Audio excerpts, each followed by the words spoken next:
নমস্কার, নির্মল অ্যাস্ট্রো থেকে আপনাদের সকলকে জানাচ্ছি স্বাগত। রাধে রাধে। ঈশ্বর আপনাদের ভালো রাখুক, মঙ্গল করুক। আজকে আমি ভিডিওটি বানাচ্ছি কুম্ভ রাশির জন্য। কুম্ভ রাশির এই বক্রী বৃহস্পতি 120 দিন কি ফল দিতে চলেছে, কী রকম ফল পাবে, সেটা শুভ দিক না অশুভ দিক, সেই সমস্ত বিষয় নিয়ে কিন্তু আলোচনা করব। এমনিতেই কুম্ভ রাশি কিন্তু সব রাশির মধ্যে সবচেয়ে ভালো রাশি এবং শনিরও এটা প্রিয় রাশি, যার জন্য কুম্ভ রাশির অনেক কিছুই ভালো হয়ে থাকে। তবু আমরা বলবো যে বক্রী বৃহস্পতি আপনাদের কি ফল দেবে। বক্রী বৃহস্পতি যে সবসময় বা বক্রী গ্রহ, বড় গ্রহ যদি বক্রী হয়ে যায় শুভ, তারা কি সবসময় শুভ ফল দেবে নাকি অশুভ ফল দেবে, সেই সমস্ত বিষয় নিয়ে কিন্তু এই ভিডিওটি তৈরি হচ্ছে। তাহলে আমি বলি যে কুম্ভ রাশির এই 120 দিন আপনাদের জীবনে কি হতে চলেছে, কিভাবে আপনারা পরিবর্তন করতে চলেছে নিজেদের জীবনকে, বা পরিবর্তিত হতে চলেছে আপনাদের জীবন। কুম্ভ রাশির কোথায় বসে রয়েছে এই দেবগুরু বৃহস্পতি, না আপনাদের ষষ্ঠ স্থানে বসে রয়েছে। এই ষষ্ঠ স্থান কিন্তু কি আমাদের দুস্থান বলা হয়, অর্থাৎ খুব একটা আমরা এই স্থানকে খুব একটা ভালো চোখে দেখি না। এখানে বসে বৃহস্পতি আপনাদের কিন্তু পেট সংক্রান্ত বা লিভার সংক্রান্ত যে কোনো রোগ কিন্তু দিতে পারে। তাই আপনারা অর্থাৎ ফ্যাটি লিভারও হতে পারেন। তাই পেট নিয়ে যদি কোনো সমস্যায় ভোগেন তাহলে কিন্তু আর দেরি না করে আপনারা সত্বর তাড়াতাড়ি ডাক্তারের সঙ্গে পরামর্শ করবেন, কারণ বৃহস্পতি ফ্যাটি লিভার দিয়ে থাকে।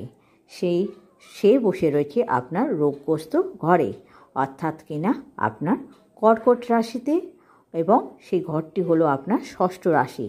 সেই কারণেই বলছি, যদি কারোর এই সমস্যা দেখা দেয় ফেলে না রেখে সঙ্গে সঙ্গে আপনারা ডক্টরের কাছে যাবেন। এই সপ্তম ঘরে বসে এই বৃহস্পতি কোথায় দৃষ্টি দিচ্ছে, আপনার দ্বাদশ ঘরকে। দ্বাদশ ঘরকে আমরা কি বলে থাকি, না ব্যয়ের ঘর বলে থাকি, বিদেশ যাত্রা বলে থাকি। এই দ্বাদশ ঘরে দৃষ্টি দেওয়ার জন্য কিন্তু আপনাদের ব্যয় বেড়ে যাবে, সেটা কিন্তু শুভ ক্ষেত্রে। অর্থাৎ আপনি কিন্তু কিছু বাড়ি ঘর কিনতে পারেন, কিছু শুভ কার্যের জন্য আপনার হয়তো ব্যয় হবে। তাই আপনারা এই ব্যয় নিয়ে চিন্তিত হবেন না, ব্যয় আপনাদের হবে, তবে কিন্তু আপনাদের কোনো চিন্তার বিষয় নেই, সেটা কিন্তু শুভ কাজের জন্যই কিন্তু এই ব্যয়টা হয়ে থাকবে।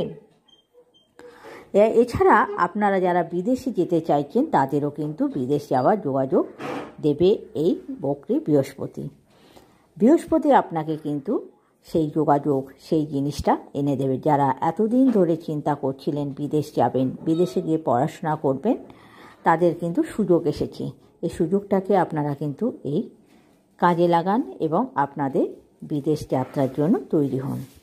এবার আসি, না এই ষষ্ঠ ঘরে বসে আপনাদের নবম দৃষ্টি দিচ্ছে কোথায়, না নবম দৃষ্টি দিচ্ছে আপনার দ্বিতীয় ঘরে। দ্বিতীয় ঘর থেকে আমরা কী জেনে থাকি, না অর্থনৈতিক অর্থ। এছাড়া আমাদের ইনলস, অর্থাৎ আমাদের বৈবাহিক সূত্রে যে সম্পর্কগুলো পেয়ে থাকি সেখানকার সম্পর্কগুলো।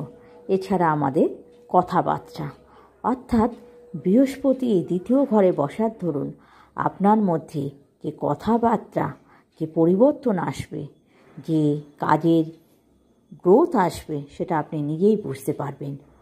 আপনার কথাবার্তা শুনে আপনার কথাবার্তার মধ্যে একটা জ্ঞানের পরিচয় পাওয়া যাবে, অর্থাৎ আপনার কথাবার্তা মার্জিত হবে, তার মধ্যে জ্ঞান থাকবে। এছাড়া আপনাদের যাদের আত্মীয় কুটুম্বদের সঙ্গে বনিবনা হচ্ছিল না, বা কোনো রকম সম্পর্ক নিয়ে নানা রকম ছেদ দেখা দিচ্ছিল, সেখানেও কিন্তু উন্নতির যোগ দেখা যাচ্ছে। এছাড়া আপনাদের অর্থনৈতিক, বললাম যে দ্বিতীয় ঘর আপনার অর্থের ঘর, সেটি এই অর্থনৈতিক দিক কিন্তু আপনাদের প্রবলভাবে গ্রোথ হতে চলেছে, অর্থাৎ প্রচুর পরিমাণে কিন্তু আপনারা অর্থ কামাবেন। সেটা অনলাইন সংক্রান্ত কিংবা কথাবার্তা জনিত কোনো ব্যবসা যদি করে থাকেন সেক্ষেত্রেও আপনাদের দ্বিতীয় ঘরকে বৃহস্পতি দৃষ্টি দেওয়ায় কিন্তু আপনাদের অর্থনৈতিক পাওয়ার কিন্তু বাড়তে চলেছে। এবার আসি এই ষষ্ঠ ঘরে বসে পঞ্চম দৃষ্টি কোথায় দিচ্ছে না আপনার দশম ঘরকে। দশম ঘর থেকে কি জানি না, দশম ঘর থেকে জানি আমরা চাকরি কর্মস্থল, অর্থাৎ আপনার যারা চাকরি পাননি তারা চাকরি পেতে চলেছেন। এছাড়া আপনারা যারা পরিবর্তন করতে চাইছিলেন চাকরি, অথচ এতদিন ধরে হয়ে উঠছিল না, আপনাদের কর্মক্ষেত্র পরিবেশগত এটা আপনাদের ভালো লাগছে না, সেই কারণে আপনারা পরিবর্তন চাইছেন, বা কর্মক্ষেত্রে নানা রকম ঝামেলা চলছে, সেই সমস্ত বাধা কিন্তু এবার দূর হতে চলেছে। আপনারা কর্মক্ষেত্রকে নিয়ে যে যা চিন্তা করছেন, কেউ যদি পরিবর্তন করতে চান তাহলে সেটা পরিবর্তন হবে, কেউ যদি সেই কর্মক্ষেত্রে থাকতে চান এবং সেখানকার পরিবেশ উন্নতি করতে চান তাহলে সেখানেও আপনাদের পরিবেশ উন্নতি হবে। আপনারা ঊর্ধ্বতনের কর্তৃপক্ষের নজরে আসবেন। সেহেতু আপনাদের সব দিক থেকে বলতে গেলে কিন্তু এই বৃহস্পতি আপনাদের কিন্তু যথেষ্টভাবে অনেক কিছু দিয়ে যাবে। এই বৃহস্পতি প্রথম স্টেপ কিন্তু আপনার ষষ্ঠ ঘরে বসে থাকবে, পরে কিন্তু সে আবার শিফট করে আপনাদের পঞ্চম ঘরে যাবে, অর্থাৎ কিনা মিথুন রাশিতে যাবে। এই মিথুন রাশিতে গিয়ে আপনাদের কী দেবে না, মিথুন রাশিতে গিয়ে আপনাদের সপ্তম দৃষ্টি অর্থাৎ পঞ্চম দৃষ্টি আপনার কোথায় দেবে, যে নবম ঘরে। অর্থাৎ নবম ঘরটা কি, নবম ঘরটা হচ্ছে আমাদের ভাগ্যের, উচ্চশিক্ষার এবং পিতার সঙ্গে সম্পর্ক। এই নবম ঘরকে যখন এই বৃহস্পতি পঞ্চম দৃষ্টি দেবে পঞ্চম ঘর থেকে বসে, তখন কিন্তু আপনাদের কি হবে না, পিতার সঙ্গে সম্পর্ক ভালো হবে, আপনাদের ভাগ্যের আমূল পরিবর্তন হবে। আপনার ভাগ্যে যা লেখা আছে সেই জিনিসগুলো কিন্তু আপনি পেতে শুরু করবেন। এছাড়া বাবার সঙ্গে সম্পর্ক ভালো হবে, বাবার ব্যবসা ভালো হবে, যদি আপনি বাবার কাছ থেকে কোনো কিছু পেতে চান সেটাও কিন্তু এই সময় হবে। অর্থাৎ আপনার পিতৃভাগ্য, আপনার নিজস্ব ভাগ্য কিন্তু সুফল হতে চলেছে। এই বৃহস্পতির পঞ্চম দৃষ্টি যেহেতু আপনার নবম ঘরের ওপর পড়ছে। এবার আসি সপ্তম দৃষ্টি কোথায় পড়ছে না, সপ্তম দৃষ্টি পড়ছে কিন্তু আপনার একাদশ ঘরে, অর্থাৎ সেটা কিনা আপনার সফলতার ঘর। অর্থাৎ আমাদের যে 12টা রাশি আছে তার মধ্যে সমস্ত ঘরের যে কার্যকারিতা আছে তার যে সফলতা সেটা কিন্তু নির্ভর করে ওই একাদশ ঘর। ওই একাদশ ঘরকে আমরা দেখেই কিন্তু বিচার করি যে কে কী সফলতা পাবে, কতটা পাবে। এই সফলতার জায়গায় কিন্তু বৃহস্পতি আপনাদের দৃষ্টি দিচ্ছে। আবার এই একাদশ ঘরটা কিন্তু কি বৃহস্পতির নিজস্ব ঘর, তাহলে বুঝতেই পারছেন যে আপনাদের যে কোনো কাজে সফলতা কীরকমভাবে পেতে পারেন। তাই আপনারা যদি সুন্দর পরিকল্পনা করে থাকেন, সুন্দরভাবে নিজেকে তৈরি করেছেন, তাহলে কিন্তু এই 120 দিনের মধ্যে কিন্তু আপনারা সেই কাজের ফলাফল কিন্তু পাবেন এবং আপনারা সেইভাবে নিজেদের জীবনকে উন্নীত করতে পারবেন।